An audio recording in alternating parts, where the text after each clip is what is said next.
Hello friends, welcome to RK tutorial. ఈరోజు మనము 31 మే 2024 జరిగినటువంటి టెట్ పేపర్ 1లో షిఫ్ట్ 2లో వచ్చినటువంటి చైల్డ్ డెవలప్మెంట్ మరియు పెడగాగి అనేటువంటి అంశం పైన మనం ఇప్పుడు క్వశ్చన్లను చూద్దాం. మనము చూడండి, ఇందులో మొదటి క్వశ్చన్ ఏముందంటే, మొదటి క్వశ్చన్ అనుధైర్యంగా అంటే తల నుండి పాదాల దిశగా సాగేటువంటి వికాసంను ఇలా అంటారు. అనుధైర్యంగా అంటే తల నుండి పాదాల వరకు సాగేటువంటి వికాసంను ఇలా అంటారంటే ఏమంటారని అడిగింది ఇక్కడ. దీనికి ఆప్షన్ చూడండి. ఫస్ట్ ఆప్షన్ ఏమంటే సర్పిల వికాస ధోరణి, తర్వాత సెకండ్ వన్ సమీప దూరస్థ వికాస ధోరణి, థర్డ్ వన్ శిరపాదాభిముఖ వికాస ధోరణి, ఫోర్త్ వన్ సాధారణం నుండి నిర్దిష్ట వికాస ధోరణి. దీనికి ఆన్సర్ ఏమంటే శిరపాదాభిముఖ వికాస ధోరణి అని అంటారు. శిరపాదాభిముఖ వికాస ధోరణి అని దీనిని అనడం జరుగుతుంది. సెకండ్ క్వశ్చన్ చూద్దాము. సెకండ్ ఏముంది ఇక్కడ, అన్ని సంస్కృతులకు ఒకే విధమైనటువంటి అంశాలను కలిగి ఉండేటువంటి పరీక్షలు ఏమిటి? ఇక్కడ అన్ని సంస్కృతులకు ఒకే విధమైనటువంటి అంశాలను కలిగి ఉండేటువంటి పరీక్షలు. దీనికి ఆప్షన్లు ఏమున్నట్టు ఇక్కడ కల్చర్ ఫ్రీ పరీక్షలు, కల్చర్ స్పెసిఫిక్ పరీక్షలు, కల్చర్ బయాస్డ్ పరీక్షలు, కల్చర్ బేస్డ్ ఇక్కడ బయాస్డ్ పరీక్షలు, తర్వాత ఫోర్త్ వన్ కల్చర్ ఫెయిర్ పరీక్షలు. దీనికి ఆన్సర్ ఏమంటే ఇక్కడ కల్చర్ ఫెయిర్ పరీక్షలు. కల్చర్ ఫెయిర్ పరీక్షలు మనకు అన్ని సంస్కృతులకు ఒకే విధమైనటువంటి అంశాలను కలిగి ఉండేటువంటి పరీక్షలు కావడము జరుగుతుంది. నెక్స్ట్ క్వశ్చన్ చూద్దాము. నెక్స్ట్ క్వశ్చన్ ఏముందంటే జతపరచండి అంటే ఇక్కడ మరి క్రింది వాటిని జతపరచండి. దీనికి ఆప్షన్ ఏముందంటే మనకి ఇక్కడ option second option A2, B1, C4, D3 అనమాట. చూడండి ఇక్కడ మరి ఇక్కడ ఏమిచ్చింది, ఇక్కడ ఫస్ట్ మనకు లిస్ట్ 1లో మనకు దమనం ఉంది. ఇక్కడ మరి దమనం అంటే ఇక్కడ మనకు ఆహ్లాదక, దీనికి సెకండ్ ఆప్షన్ చూడండి ఇక్కడ.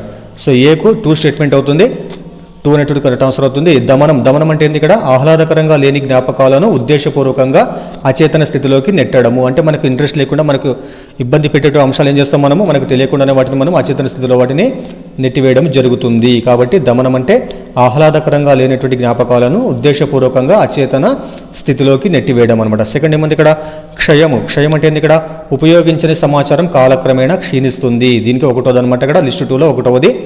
Bకు 1 కావడం జరుగుతుంది ఇక్కడ ఆప్షన్. ఇక్కడ క్షయం అంటే ఉపయోగించని సమాచారం కాలక్రమేణా క్షీణిస్తుంది. మరి థర్డ్ ఏముంది ఇక్కడ పురోగమన అవరోధము. Cకు 4th కాబట్టి పాత సమాచారము కొత్త సమాచారాన్ని జ్ఞప్తికి తెచ్చుకోవడంలో జోక్యము చేసుకుంటుంది. కాబట్టి దీని ఏమంటారు పురోగమన అవరోధము. అంటే పాత సమాచారం కొత్త సమాచారాన్ని జ్ఞప్తికి తెచ్చుకోవడంలో జోక్యం చేసుకుంటే దాన్ని పురోగమన అవరోధం అని అంటారు. మరి డి ఏముంది తిరోగమన అవరోధం. మరి తిరోగమన అవరోధం అంటే ఇక్కడ దీనికి థర్డ్ ఆప్షన్ అవుతుంది. కొత్త సమాచారము పాత సమాచారాన్ని జ్ఞప్తికి తెచ్చుకోవడంలో జోక్యము చేసుకుంటుంది. ఇదనమాట. తర్వాత నెక్స్ట్ క్వశ్చన్ చూద్దాం మనం. తర్వాత నెక్స్ట్ ఏముందంటే అనువంశికత అనున్నటువంటిది ఏమిటి? అనువంశికత అనున్నదంటే దానికి ఆప్షన్ చూడండి. ఫస్ట్ ఏముంది ఇక్కడ జీవ సంబంధమైనది మాత్రమే, సెకండ్ వన్ మానసికమైనది మరియు సాంఘికమైనది మాత్రమే, థర్డ్ ఏముందంటే సాంఘికమైనది మాత్రమే, ఫోర్త్ ఏముందంటే జీవ సంబంధ మానసిక మరియు సాంఘిక మూడింటి యొక్క కలయిక అన్నాడు. కానీ మనకు ఆప్షన్ ఏమంటే జీవ సంబంధమైనది మాత్రమే కావడం జరుగుతుంది. కాబట్టి అనువంశికత అనేటువంటిది కేవలము జీవ సంబంధమైనది మాత్రమే అవుతుంది. నెక్స్ట్ క్వశ్చన్ చూడండి. నెక్స్ట్ ఏముంది ఇక్కడ, నెక్స్ట్ క్వశ్చన్ ప్రాథమికంగా అందరూ ఆమోదించేటువంటి సామాజిక ప్రవర్తన చిన్నపిల్లలు వారి తల్లిదండ్రుల నుండి నేర్చుకుంటారు. వారు ఏది ఒప్పు తప్పు అని అధికార స్థానంలో గల పెద్దల నుండి మరియు శిక్ష నుండి తప్పించుకోవడం ద్వారా నేర్చుకుంటారు. కోల్బర్గ్ ప్రకారం ఈ ప్రవర్తన ఈ స్థాయిలో ఉంటుంది. మరి ఏ స్థాయిలో ఉంటుంది చెప్పండి. అది ఏ స్థాయిలో అంటే అది దీనికి ఆప్షన్ చూడండి. సాంప్రదాయ నైతికత, తర్వాత ఉత్తర సాంప్రదాయ నైతికత, థర్డ్ వన్ ఉన్నత సాంప్రదాయ నైతికత, ఫోర్త్ వన్ పూర్వ సాంప్రదాయ నైతికత. దీనికి ఆన్సర్ ఏమంటే ఫోర్త్ వన్ పూర్వ సాంప్రదాయ నైతికత. పూర్వ సాంప్రదాయ నైతికత. మనకి ఇచ్చిన క్వశ్చన్ మరోసారి చూద్దాం. ఇక్కడ మనము ప్రాథమికంగా అందరూ ఆమోదించేటువంటి సామాజిక ప్రవర్తన చిన్నపిల్లలు వారి తల్లిదండ్రుల నుండి నేర్చుకుంటారు. వారు ఏది ఒప్పు తప్పు అని అధికార స్థానంలో గల పెద్దల నుండి మరియు శిక్ష నుండి తప్పించుకోవడం ద్వారా నేర్చుకుంటారు. కోల్బర్గ్ ప్రకారం ఈ ప్రవర్తన ఏ స్థాయిలో ఉంటుందంటే మనం చెప్పడం జరిగింది ఇక్కడ పూర్వ సాంప్రదాయ నైతికత అనేటువంటి స్థాయిలో ఉండడము జరుగుతుంది. నెక్స్ట్ క్వశ్చన్ చూద్దాం మనము. నెక్స్ట్ ఏమంటే RTE చట్టము 2009 ప్రకారం ఒక అకాడమిక్ సంవత్సరంలో ప్రాథమిక స్థాయి ఎలిమెంటరీ స్థాయిలో వరుసగా ఇన్ని పని దినాలు తప్పనిసరిగా ఉంటాయి. కాబట్టి రైట్ టు ఎడ్యుకేషన్ ప్రకారం 2009 ప్రకారము ప్రాథమిక స్థాయి ఎలిమెంటరీ స్థాయిలో ఉండేటువంటి పని దినాల సంఖ్య ఏంటంటే ఇక్కడ మనకు ఫస్ట్ ఆప్షన్ ఏముంది 200, 150, 150, 200, second one third one 200, 220, fourth one 220, 200. కాబట్టి దీనికి ఆన్సర్ ఏమంటే 200 మరియు 220 రోజులు. ప్రాథమిక స్థాయిలో 200 రోజులు, ఎలిమెంటరీ స్థాయిలో 220 రోజులు, 220 డేస్ అనమాట. తర్వాత నెక్స్ట్ క్వశ్చన్ చూద్దాము. ఒక పిల్లవాడి మానసిక వయసు 5 సంవత్సరాలు, వాస్తవిక వయసు 4 సంవత్సరాలు. అయితే అతని యొక్క ప్రజ్ఞాలబ్ధి ఎంత అంటే దీనికి ఆన్సర్ ఏంది ఇక్కడ 125, 80, 120, 100 అనమాట. మరి దీనికి ఆన్సర్ ఏమంటే 125 అంటే అర్థమైంది ఇక్కడ అతని యొక్క శారీరక వయసు కంటే అతనికి మానసిక వయసు ఎక్కువగా ఉంది కాబట్టి అతనికి ప్రజ్ఞ అనేటువంటిది మనకు 100 కంటే ఎక్కువ రావడము జరుగుతుంది. నెక్స్ట్ క్వశ్చన్ చూద్దాం మనము. నెక్స్ట్ ఏముందంటే పిల్లలలో కొన్ని ప్రవర్తన విధానాలు సాధారణంగా వారి చుట్టూ ఉండేటువంటి పెద్దలను పోలి ఉంటాయి. ఈ అభ్యసనము దీని కారణంగా సంభవిస్తుందని బండూరా పేర్కొన్నాడు. చూడండి, పిల్లలలో కొన్ని ప్రవర్తన విధానాలు సాధారణంగా వారి చుట్టూ ఉండేటువంటి పెద్దలను పోలి ఉంటాయి. ఈ అభ్యసనము దేని కారణంగా సంభవిస్తుందని బండూరా పేర్కొన్నాడు. అంటే మనకు ఆప్షన్లు చూద్దాం. ఇక్కడ మనము పరిశీలన, సెకండ్ వన్ ప్రయోగము, థర్డ్ వన్ నిబంధనము, ఫోర్త్ వన్ అంతర్దృష్టి. కాబట్టి దీనికి ఆన్సర్ ఏమంటే పరిశీలన ద్వారా, అబ్జర్వేషన్ ద్వారా పిల్లలు వారి పెద్దవారి యొక్క ప్రవర్తనలో పోలి ఉండడము జరుగుతుంది. తర్వాత నెక్స్ట్ క్వశ్చన్ చూద్దాము. నెక్స్ట్ ఏముందంటే క్రింది వాటిలో బోధన యొక్క ఇంటరాక్టివ్ ఫేజ్కు సంబంధించనిది అని ఇక్కడ క్రింది వాటిలో బోధన యొక్క ఇంటరాక్టివ్ ఫేజ్కు సంబంధించనిది ఏమంటే మనకు ఆప్షన్ చూద్దాం. ఇక్కడ మనము పాఠానికి విద్యార్థులను ప్రేరేపించడము, సెకండ్ వన్ అభ్యాసకుల గురించి తెలుసుకోవడము, థర్డ్ వన్ బోధించవలసిన విషయ ఎంపిక, ఫోర్త్ వన్ పాఠాన్ని ప్రదర్శించడము. దీనికి ఆన్సర్ ఏమంటే బోధించవలసినటువంటి విషయ ఎంపిక అనేటువంటిది మనకు ఏంది ఇక్కడ ఇంటరాక్టివ్ ఫేజ్కు సంబంధించినది అంటే ఇక్కడ ఇది. తర్వాత నెక్స్ట్ క్వశ్చన్ చూసిన తర్వాత మనము క్రింది వాటిలో ఒకటి సాంప్రదాయ అభ్యసనం యొక్క లక్షణము. క్రింది వాటిలో ఏది సాంప్రదాయక అభ్యసనం యొక్క లక్షణం ఏంటంటే మనకి ఇచ్చిన ఆప్షన్స్ దగ్గర మనము స్వతంత్ర అధ్యయనానికి ప్రాధాన్యత ఇవ్వడము, తర్వాత సెకండ్ వన్ విద్యార్థులు అనుభవం మరియు పరిశీలన ద్వారా నేర్చుకుంటారు, థర్డ్ వన్ విద్యార్థులు ఆవిష్కరణ ద్వారా నేర్చుకుంటారు, ఫోర్త్ వన్ విద్యార్థులు బట్టి స్మృతి ద్వారా నేర్చుకుంటారు. కాబట్టి మనకు నాలుగో ఆప్షన్ విద్యార్థులు బట్టి స్మృతి ద్వారా నేర్చుకుంటారు అనేటువంటిది మనకు ఆన్సర్ కావడం జరుగుతుంది. ఇది సాంప్రదాయక అభ్యసనానికి ఉదాహరణ, సాంప్రదాయ అభ్యసనం యొక్క లక్షణం. తర్వాత నెక్స్ట్ క్వశ్చన్ చూద్దాం మనం. క్రింది వాటిలో ఒకటి పూర్తిగా పరిపక్వత కారణంగా మాత్రమే జరిగేటువంటిది. క్రింది వాటిలో ఒకటి పూర్తిగా పరిపక్వత కారణంగా మాత్రమే జరిగేది. మరి దీనికి ఆప్షన్లు ఏమున్నాయి ఇక్కడ? శిశువు మొదట పదాలు పలకడము, నవజాత శిశువు చీకడము, తర్వాత థర్డ్ వన్ బాలుడు బంతిని తన్నడము, ఫోర్త్ వన్ కౌమారుడు భావోద్వేగాలను నియంత్రించుకోవడము. మరి దీనికి సెకండ్ ఆప్షన్ అంటే ఆన్సర్ నవజాత శిశువు చీకడం అనేటువంటిది దీనికి ఆన్సర్ కావడము జరిగింది. తర్వాత నెక్స్ట్ క్వశ్చన్ చూద్దాము. నెక్స్ట్ ఏముందంటే గర్భధారణ సమయంలో తల్లిదండ్రుల నుండి సంక్రమించినదే ఒక వ్యక్తి యొక్క సహజ శక్తి అనేటువంటి వాస్తవము ఆధారంగా సరైన స్టేట్మెంట్ను గుర్తించండి. చూడండి, ఇక్కడ గర్భధారణ సమయంలో తల్లిదండ్రుల నుండి సంక్రమించినదే ఒక వ్యక్తి యొక్క సహజ శక్తి అనేటువంటి వాస్తవానికి క్రింది వాటిలో ఏ స్టేట్మెంట్ కరెక్ట్ అన్నాడు ఇక్కడ. మరి ఇచ్చినటువంటి 4 స్టేట్మెంట్ చూద్దాం మనము. తల్లిదండ్రుల నుండి పిల్లలకి జన్యువులు నేరుగా అందుతాయి కాబట్టి వారు ఎల్లప్పుడూ సహజ శక్తుల విషయంలో సరిపోలి ఉంటారు. First one option. సెకండ్ ఏముంది ఇక్కడ? సన్నాహక దశలో పిల్లల తల్లిదండ్రులు సామర్థ్యాల ఆధారంగా ఉపాధ్యాయులు పిల్లల అభ్యసన కృత్యాలను ప్రణాళిక వేయవచ్చు. ఇది సెకండ్ వన్. థర్డ్ వన్ ఏముంది ఇక్కడ? లక్షణాలను వారసత్వంగా పొందడం అనేది తటస్థంగా జరిగేటువంటి విషయం కాబట్టి తల్లిదండ్రులు మరియు పిల్లల సహజ శక్తులలో చాలా వైవిధ్యాలు ఉండవచ్చు. ఫోర్త్ వన్ మంచి ప్రణాళికాబద్ధమైనటువంటి కృత్యాలు తల్లిదండ్రుల సాధనను ఖచ్చితంగా అధిగమించడంలో పిల్లలకు సహాయపడతాయి. దీనికి ఆన్సర్ ఏమంటే థర్డ్ వన్ లక్షణాలను వారసత్వంగా పొందడం అనేది తటస్థంగా జరిగేటువంటి విషయం కాబట్టి తల్లిదండ్రులు మరియు పిల్లల సహజ శక్తులలో చాలా వైవిధ్యాలు ఉండవచ్చు మనకు ఆన్సర్ కావడము జరిగింది. నెక్స్ట్ క్వశ్చన్ చూద్దాము. క్రింది వాటిలో ఒకరు కౌమార దశ ప్రారంభం మరియు ముగింపు కాలంకు సంబంధించింది సరైనటువంటిది. క్రింది వాటిలో ఒకటి కౌమార దశ ప్రారంభ మరియు ముగింపు కాలంకు సంబంధించి సరైనది ఏమన్నాడు ఇక్కడ. మరి ఆప్షన్ చూద్దాం మనము. అన్ని సంస్కృతులలో ఒకే విధంగా ఉంటుంది. సెకండ్ వన్ అబ్బాయిలు మరియు అమ్మాయిలు ఇద్దరికి సార్వత్రికంగా 13 మరియు 19 మధ్య ఉంటుంది, 13 మరియు 19 ఏళ్ల మధ్య ఉంటుంది. తర్వాత వైయక్తిక భేదాలను ప్రభావితం కాదు. తర్వాత ఫోర్త్ వన్ సంస్కృతిని బట్టి మారుతుంది కాబట్టి దీనికి ఆన్సర్ ఏమంటే సంస్కృతిని బట్టి ఇది మారుతూ ఉంటుంది. కౌమార దశ ప్రారంభం మరియు ముగింపు కాలం అనేటువంటిది సంస్కృతిని బట్టి మారుతూ ఉంటుంది. తర్వాత నెక్స్ట్ క్వశ్చన్ చూద్దాము. క్రింది వాటిలో భావావేశ రంగానికి సంబంధించిన పనిని గుర్తించండి. క్రింది వాటిలో భావావేశ రంగానికి సంబంధించినటువంటి పనిని గుర్తించండి. మరి ఆప్షన్లు గిటార్ వాయించడము, సెకండ్ వన్ డిజైన్ సవరించడము, థర్డ్ వన్ మ్యాప్లను గుర్తించడం, ఫోర్త్ వన్ వస్తువులను పంచుకోవడము. మరి ఆన్సర్ మనకు వస్తువులను పంచుకోవడం అనేటువంటిది భావావేశ రంగానికి సంబంధించినటువంటి పనిగా మనం గుర్తించడం జరిగింది. తర్వాత నెక్స్ట్ క్వశ్చన్ చూద్దాము. భూమిపై నీరు లేకుంటే ఎలా ఉండేది అనేటువంటి అంశంపై ఊహించి రాయమని ఒక ఉపాధ్యాయురాలు తన విద్యార్థులకు అసైన్మెంట్ ఇచ్చింది. పియాజే సంజ్ఞానాత్మక వికాసంలోని ఈ దశలోని విద్యార్థులకు ఈ అసైన్మెంటు సముచితమైనటువంటిది. మరి ఏ దశ అంటే చూడండి, ఇక్కడ మూర్త ప్రచాలక దర్శన, లేకుంటే అమూర్త ప్రచాలక దర్శన, తర్వాత పూర్తి భావాత్మక దర్శన, లేకుంటే అంతర్బుద్ధి దర్శన. అంటే దీనికి ఆన్సర్ అమూర్త ప్రచాలక దశ. ఎందుకంటే మనకి ఇక్కడ ఊహించి రాస్తున్నాం కాబట్టి మనము అమూర్త ప్రచాలక దశ అనేటువంటి దీనికి కరెక్ట్ ఆన్సర్ కావడము జరుగుతుంది. నెక్స్ట్ క్వశ్చన్ చూడండి. కార్ల్ రోజర్స్ స్వీయ వికాస సిద్ధాంతానికి సంబంధించిన సరికాని స్టేట్మెంట్ను గుర్తించండి. కార్ల్ రోజర్స్ యొక్క స్వీయ వికాస సిద్ధాంతానికి సంబంధించిన సరికాని స్టేట్మెంట్ గుర్తించండి. మరి దీనికి ఆన్సర్ ఇక్కడ మనకి చూద్దాం. ఫస్ట్ ఆప్షన్ ఏముంది ఇక్కడ, కార్ల్ రోజర్స్ ప్రకారం స్వీయ వికాసంలో 6 దశలు ఉంటాయనేటువంటిది ఫస్ట్ ఆప్షన్. సెకండ్ ఏముంది ఇక్కడ, స్వీయ వికాసం అనేది ఒకరి స్వీయ వ్యక్తిగత అనుభవాలపై ఆధారపడి ఉంటుంది.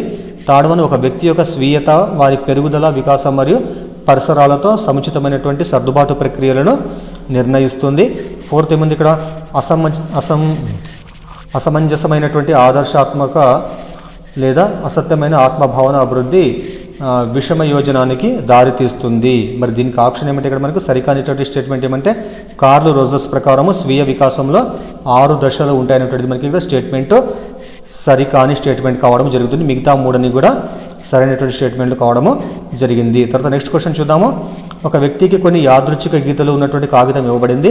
ఆ గీతలన్నింటినీ ఉపయోగించి అతను ఒక వినూత్న చిత్రాన్ని రూపొందించాడు. ఇక్కడ వ్యక్తి యొక్క ఆలోచన ఎలాంటిదంటే మనకి ఆప్షన్ చూడండి, ఇక్కడ సమైక్యమైనటువంటిది, మూర్తమైనటువంటిది, తర్వాత విభిన్నమైనటువంటి, తర్వాత సరళమైనటువంటిది. తర్వాత దీనికి ఆన్సర్ ఏమంటే మూడవది విభిన్నమైనటువంటిది. అంటే ఒక వ్యక్తికి మనం గీతలతో కూడినటువంటి మనము కాగితం ఇస్తే వాటిని అన్నిటినీ కూడా ఒక వినూత్నమైన చిత్రంగా రూపొందిస్తే అతని యొక్క ఆలోచన ఎటువంటిదంటే అతని యొక్క ఆలోచన విభిన్నమైనటువంటి ఆలోచన అని ఆ వ్యక్తిని మనం చెప్పవచ్చు. నెక్స్ట్ క్వశ్చన్ చూద్దాం. మనం సాహస కృత్యానికి అవార్డు పొందినటువంటి ఒక అబ్బాయి నుండి తన విద్యార్థులు ప్రేరణ పొందాలని ఒక ఉపాధ్యాయుడు కోరుకున్నాడు. దీనికై ఆ పిల్లవాడి అనుభూతులను తెలుసుకోనమని తన విద్యార్థులకు చెప్పాడు. ఆ పిల్లవాడి అనుభూతులను తెలుసుకున్నట్టుకు ఉత్తమమైనటువంటి పద్ధతి ఏమంటే ఇక్కడ మనకు ఆప్షన్ ఏమంటే ఇక్కడ 4 ఉన్నాయి. ఇక్కడ పరిశీలన, పరిపృచ్ఛ, తర్వాత అంతఃపరిశీలన, తర్వాత ప్రయోగం అనమాట. మరి దీనికి కరెక్ట్ అయినటువంటి పద్ధతి ఏమంటే ఇక్కడ మనము పరిపృచ్ఛ, ఇంటర్వ్యూ పద్ధతి అనేటువంటిది సరైన పద్ధతి కావడము జరుగుతుంది. నెక్స్ట్ క్వశ్చన్ చూద్దాం. మనము ఆలోచనపై ప్రధానంగా ఆధారపడినటువంటి అభ్యసనము ఈ రంగానికి చెందుతుంది. మరి ఆలోచనపై ఆధారపడినటువంటి అభ్యసనం అనేటువంటి క్రింది వాటిలో ఏ రంగానికి చెందుతుందంటే ఫస్ట్ వన్ స్టేట్మెంట్ చలనాత్మక, సెకండ్ వన్ సంజ్ఞానాత్మక, థర్డ్ వన్ భావావేశ, ఫోర్త్ వన్ మానసిక చలనాత్మక. మరి దీనికి కరెక్ట్ ఆన్సర్ ఏమంటే ఇక్కడ సంజ్ఞానాత్మక, కాగ్నిటివ్ అనేటువంటి రంగానికి చెందడము జరుగుతుంది. తర్వాత నెక్స్ట్ క్వశ్చన్ చూద్దాం. మనము నెక్స్ట్ ఏముందంటే పై అంతస్తులో ఉన్న ఇంటి లోపల ఒక చిన్నారి చిక్కుకున్నాడు. అతను తలుపు కొట్టాడు కానీ స్పందన రాలేదు. ఫ్లోర్పై నీళ్లు పోస్తే అవి మెట్లపై నుండి కిందికి వెళతాయి. ఎవరైనా చూసి తనకు సహాయం చేస్తారని భావించి నీటిని పోశాడు. మెట్లపై నుండి నీరు ప్రవహించడం చూసి వాచ్మెన్ వచ్చి బాలుడు బయటికి రావడానికి సహాయం చేశాడు. ఇది ఏ అభ్యసన సిద్ధాంతానికి ఒక ఉదాహరణ అంటే యత్నదోష అభ్యసనమా, కార్యసాధక నిబంధన, లేకపోతే శాస్త్రీయ నిబంధన, లేకుంటే ఫోర్త్ వన్ అంతర్దృష్ట్య. మరి దీనికి సరైనటువంటి ఆన్సర్ ఏమంటే అంతర్దృష్టి అనేటువంటిది దీనికి సరైన ఆన్సర్ కావడము జరిగింది. నెక్స్ట్ క్వశ్చన్ చూద్దాము. ఒక ప్రాథమిక ఉపాధ్యాయురాలు తన విద్యార్థులకు జూకు తీసుకువెళ్ళి జంతువులను చూపించింది. మరుసటి రోజు ఆమె విద్యార్థులు ఎన్ని జంతువులను గుర్తించుకున్నారో తెలుసుకున్నట్టుకు వారు చూసినటువంటి జంతువుల చిత్రాలను చూపించింది. ఉపాధ్యాయురాలు ఉపయోగించినటువంటి పద్ధతి ఇక్కడ ఏమన్నా ఇక్కడ మనకి ఆన్సర్ ఏమన్నా ఇక్కడ గుర్తింపు, పునఃస్మరణ, తర్వాత పొదుపు, తర్వాత ధారణ.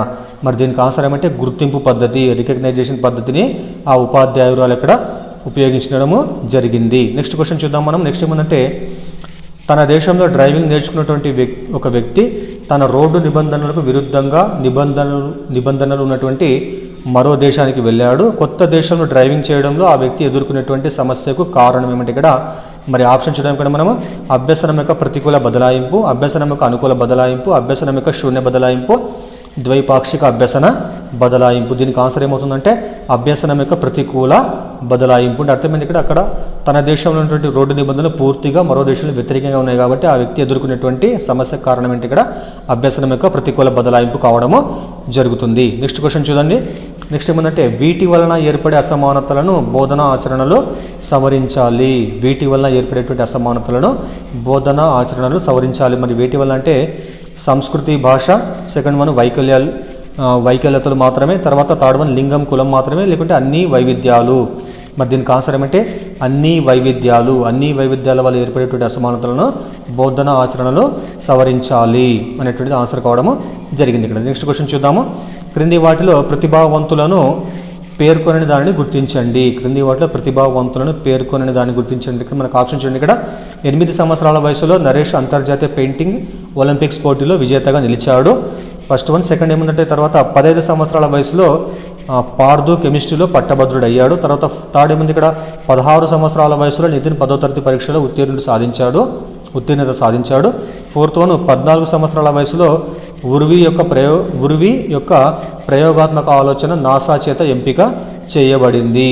దీంట్లో మనకు ఆన్సర్ ఏమంటే 16 సంవత్సరాల వయసులో నితిన్ 10వ తరగతి పరీక్షలో ఉత్తీర్ణత సాధించాడు అనేటువంటిది మనకు ఆన్సర్ కావడం జరుగుతుంది. ఇది సాధారణంగా జరిగేటువంటి అంశం ఏది కాబట్టి ఇందులో ప్రతిభ అనేటువంటిది మామూలుగా ఇక్కడ మనకు బయటపడడం లేదు. ఇక్కడ ఎందుకోసం అంటే ఇక్కడ 16 సంవత్సరాలు అంటే అతని సరైనటువంటి వయసులో 10వ తరగతి ఉత్తీర్ణత సాధించడం జరిగింది. కానీ మిగతావి ఏమని ఇక్కడ సో తన యొక్క స్థాయి కంటే కూడా తక్కువ, అంటే తన యొక్క వయసు చాలా తక్కువ ఉన్నప్పటికీ సో వారు చేసినటువంటి కృత్యాల యొక్క చాలా గొప్పగా ఉన్నాయి కాబట్టి ఇవన్నీ కూడా వారి యొక్క ప్రతిభను గుర్తించడం కోసం ఉపయోగించినటువంటి అంశాలు ఇవన్నీ కూడా. తర్వాత నెక్స్ట్ క్వశ్చన్ చూద్దాము. ఎంక్వైరీ ఆధార పద్ధతిని అవలంబించేటువంటి ఉపాధ్యాయులు అభ్యసనము దీని ద్వారా జరిగితే ప్రభావవంతంగా ఉంటుందని నమ్ముతారు. ఎంక్వైరీ ఆధార పద్ధతిని అవలంబించేటువంటి ఉపాధ్యాయులు అభ్యసనము దీని ద్వారా జరిగితే ప్రభావవంతంగా ఉంటుంది నమ్ముతారని. దేనివల్ల అంటే ఫస్ట్ వన్ ప్రత్యక్ష బోధన, సెకండ్ వన్ బట్టి కంఠస్థము, థర్డ్ వన్ ప్రదర్శన, ఫోర్త్ వన్ ఆవిష్కరణ. కాబట్టి దీనికి ఆన్సర్ మనకు ఆవిష్కరణ కావడము జరుగుతుంది. నెక్స్ట్ క్వశ్చన్ చూడండి. అభ్యసించడానికి అభ్యసన నైపుణ్యాలను పెంపొందించుటకు ఉపాధ్యాయులు చేయవలసింది ఏమిటి? అభ్యసించడానికి అభ్యసన నైపుణ్యాలను పెంపొందించుటకు ఉపాధ్యాయులు ఏమి చేయాలంటే ఇక్కడ సో ఫస్ట్ ఆప్షన్ ఏముంది ఇక్కడ విద్యార్థుల అభ్యసనాన్ని నియంత్రించాలి. ప్రతి పాఠం తర్వాత సాధన కోసం ప్రధానంగా అభ్యాసాలు చేర్చాలి. థర్డ్ వన్ విద్యార్థులను వారి అభ్యసనాన్ని వారే నిర్వహించుకునేటట్లు ప్రోత్సహించాలి. ఫోర్త్ వన్ రాత పరీక్షలకు విద్యార్థులను సిద్ధము చేయాలి. మరి దీనికి ఆన్సర్ ఏమంటే థర్డ్ వన్ విద్యార్థులను వారి అభ్యసనాన్ని వారే నిర్వహించుకునేటట్లుగా ప్రోత్సహించడం అనేటువంటిది చేయాలి. మరి నెక్స్ట్ క్వశ్చన్ ఏముంది ఇక్కడ బ్రూనర్ సిద్ధాంతంలో లేని అంశాలను గుర్తించండి. మరి బ్రూనర్ సిద్ధాంతంలో లేనిటువంటి అంశాలు ఏమిటి? ఇక్కడ మనకి ఆప్షన్ చూద్దాము. రేఖీయ విద్యా ప్రణాళిక, తర్వాత క్రియాత్మక చిత్ర ప్రతిమ మరియు ప్రతీకాత్మక ప్రాతినిధ్య పద్ధతులు, తర్వాత థర్డ్ వన్ ఆవిష్కరణ అభ్యసనము, తర్వాత ఫోర్త్ వన్ సహజమైనటువంటి ఆలోచన. మరి ఇందులో మనకు ఒకటోటి ఆన్సర్ కావడం జరుగుతుంది. ఇదేంటి ఇక్కడ బ్రూనర్ సిద్ధాంతంలో లేనటువంటి అంశం ఏంటంటే రేఖీయ విద్యా ప్రణాళిక లేదు. కానీ మిగతా 3 ఆప్షన్లు ఏవైతే ఉన్నాయో 2, 3, 4 ఇవన్నీ కూడా ఆ సిద్ధాంతంలో ఉండడము జరుగుతుంది. నెక్స్ట్ క్వశ్చన్ చూడండి. సంబంధాలు ఏర్పరచుకోవడం కొరకు నేర్చుకోవడం ఇక్కడ మొదలవుతుంది. సంబంధాలు ఏర్పరచుకోవడం కొరకు నేర్చుకోవడం ఇక్కడ మొదలవుతుంది. ఎక్కడంటే అది ఫస్ట్ వన్ ఏముంది మనకి ఇక్కడ పాఠశాల, సెకండ్ వన్ ఇల్లు, థర్డ్ వన్ క్రీడా అకాడమీ, ఫోర్త్ వన్ సమాజము. కాబట్టి సో మొదటగా మనం ఇంట్లో సంబంధాలు ఏర్పరచుకుంటాం కాబట్టి అక్కడ నుండి మనం సంబంధాలు ఏర్పరచుకోవడం అనేటువంటి ప్రారంభం కావడము జరుగుతుంది. అక్కడే మనం నేర్చుకుంటాం అనమాట. తర్వాత నెక్స్ట్ క్వశ్చన్ చూద్దాం. నెక్స్ట్ క్వశ్చన్ ఏమందంటే 20 సంవత్సరాల ఉద్యోగం చేసిన తర్వాత శ్వేతను ఆమె విద్యార్థులు ఎవరు కూడా గుర్తు చేసుకోరు. ఎందుకంటే ఆమె తరగతి గదిలో విద్యార్థులు పాల్గొనే ప్రయత్నం చేయలేదు, వారికి ఎలాంటి మార్గదర్శకత్వంను అందించలేదు. శ్వేత యొక్క నాయకత్వ శైలి అంటే ఆమె యొక్క నాయకత్వ శైలి దేనికి ఉదాహరణ అంటే ఇక్కడ నిరంకుశన, లేకపోతే అనుమతిపూర్వకన, లేకపోతే జోక్యరహితన, లేకపోతే ప్రజాస్వామికన. అంటే దీనికి ఆన్సర్ మనకు జోక్యరహిత. అంటే విద్యార్థులు ఏ అంశాల్లో కూడా ఆమె పాల్గొనే విధంగా చేయలేదు కాబట్టి విద్యార్థులను ఆమెను గుర్తుంచుకోవడం లేదనేటువంటిది దీని యొక్క అర్థం అనమాట. తర్వాత నెక్స్ట్ క్వశ్చన్ చూద్దాము. క్రింది వాటిలో ప్రవర్తన సమస్యలను గుర్తించండి. దీంట్లో ఇచ్చినట్టు 4 స్టేట్మెంట్స్ చూడండి. ఏమిచ్చినట్టు ఇక్కడ దూకుడు, దుర్భాష, సాధన ఆందోళన, ఫోర్త్ వన్ డి అసహనం. దీనికి ఆన్సర్ ABCD 4 ఆన్సర్లు అవుతాయి. కాబట్టి క్రింది వాటిలో ప్రవర్తన సమస్యలను గుర్తించండి అంటే ఇక్కడ మనకు ఉన్నటువంటి అన్నీ కూడా ఆన్సర్ కావడం జరుగుతుంది. ఫస్ట్ ఏమంటే దూకుడు, సెకండ్ వన్ దుర్భాష, థర్డ్ వన్ సాధన ఆందోళన, ఫోర్త్ వన్ అసహనము. ఇవి కొన్ని బిట్స్ అనమాట. ఇవి దయచేసి వీడియోని లైక్ చేయండి, అదేవిధంగా ఛానల్ సబ్స్క్రైబ్ చేయండి. Thank you.